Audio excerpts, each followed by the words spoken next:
that brings us back to the head of the lake. We will walk down there in a moment. But if those of them that come back out of the head of the lake gallop back across the Camptown Road, turn left-handed around the Range Rover complex, and they jump an enormous table over that ditch there, land, they gallop up the ropes here, and now they are approaching 22 ABC. This is called a Normandy bank. It's quite a sizable ditch going on. The bank is unusually big. They must jump up and touch the grass with their feet, and without pause, they must go again. They must bounce. The only way a bounce works mechanically for a horse is if the act of landing is the act of takeoff.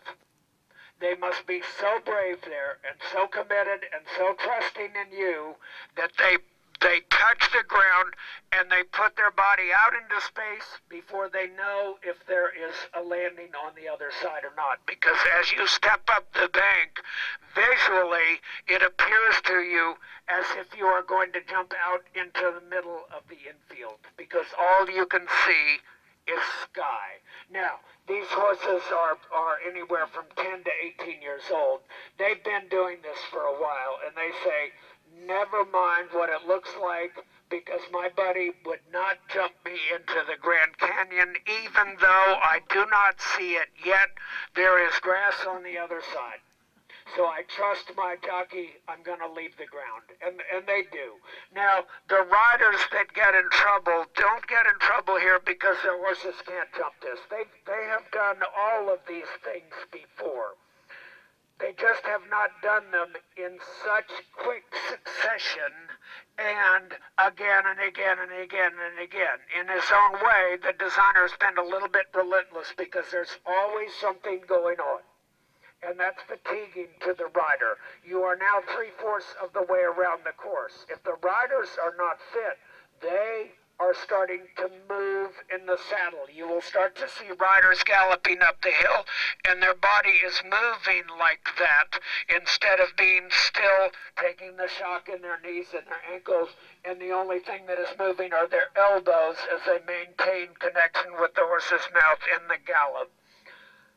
That is a factor because they go a little brain dead on me. They make me mad because the horse feels light.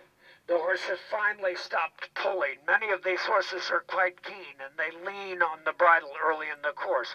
And that goes away, and the rider is so happy. He's finally settled. And they gallop up, and they sit down before they cross this little path.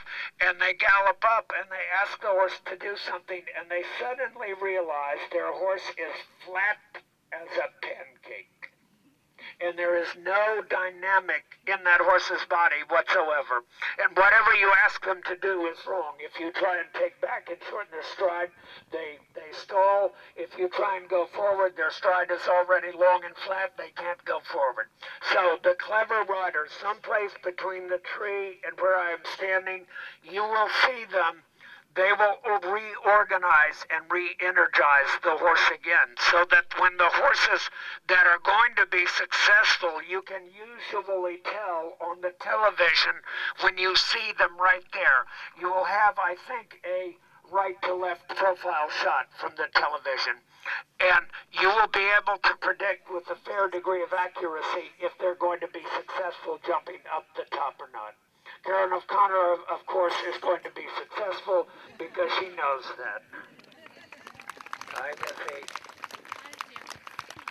You're working, Jimmy. Working. I'm working the crowd. What can I say?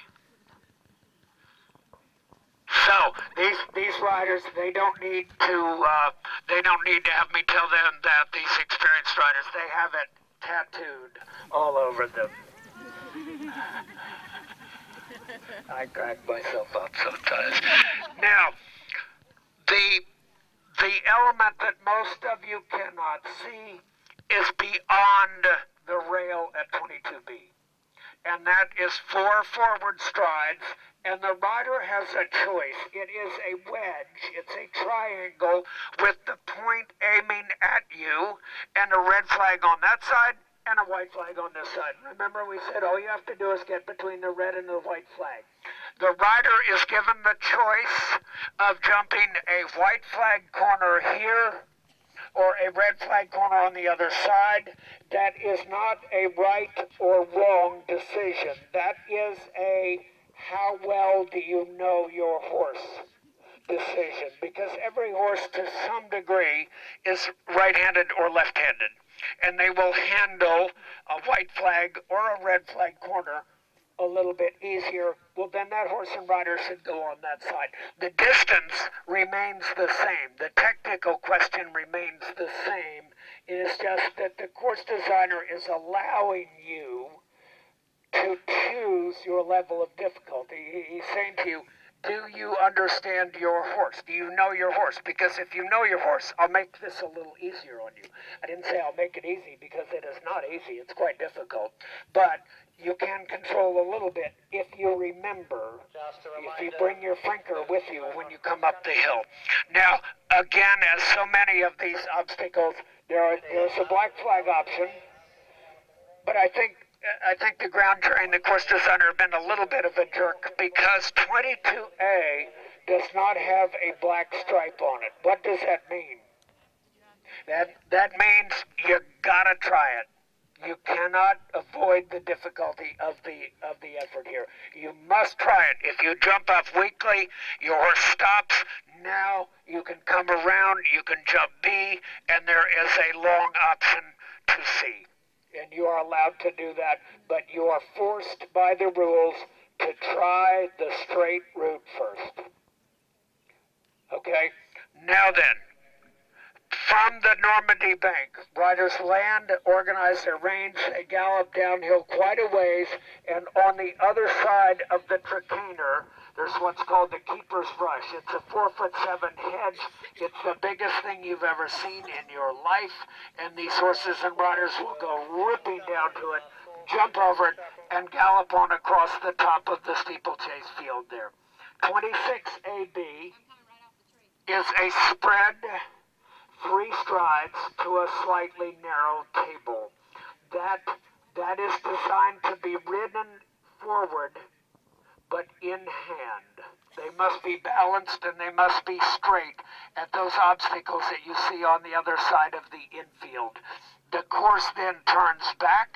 You cannot quite see it, but up above the white tent and the porta potties, there is a table at 25. 26AB is interesting. If you get a chance to look at it tomorrow, I would do that.